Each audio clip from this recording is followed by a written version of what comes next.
his second prepared rifle. He fires again, and the second shot glances off Oda's armor and knocks him to the ground. The warlord's men turn and see the cloud of smoke and Sugitani running for his life. Nobunaga checks himself, and surprisingly, he's only suffered a scratch. He remounts his horse and returns home to his fortress in Gifu.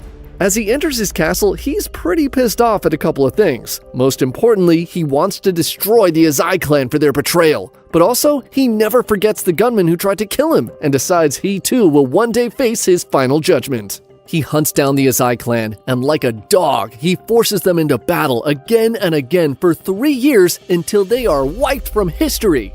The clan leaders are forced to commit seppuku, and some sources say that Nobunaga collects their heads and has their skulls lacquered and made into drinking cups.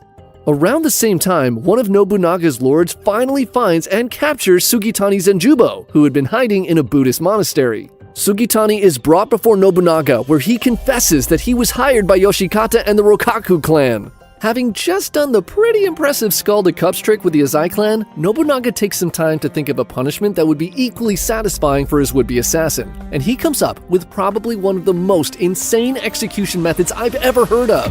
Sugitani is led out to the main road, and he watches as Nobunaga's men dig a large hole. They place him into the hole and bury him up to his neck. The ground is packed down around him, so he's unable to escape. He turns his head and sees Nobunaga's men place a blunt bamboo saw next to him. And finally, they drive a sign into the ground that invited anyone walking past to pick up the saw and cut into this man's neck. Over the next 3 days, Sugitani's head was slowly sawed off by hundreds of people, each taking their turn as they walked into town. Oh, and just for funsies, 9 years later, Nobunaga's son eventually finds Yoshikata's son hiding in a Buddhist temple. This was the child of the guy who had hired Sugitani to assassinate his dad and had no direct involvement in the event. But Nobunaga's kid still decided to set the entire temple on fire, killing all 150 people inside. I guess that kind of stuff ran in the family. The Tiger and Vladimir Markov. Okay, we've done some pretty crazy revenge stories on this channel, but this one might be one of the most unbelievable cases we've ever covered. It's a cold December evening in 1997, and Vladimir Markov is walking home to his cabin hungry again. The fall of the Soviet Union had been hard for him as he found himself out of work, and like many others in the far eastern outskirts of Siberia, he had now turned to illegal poaching to survive.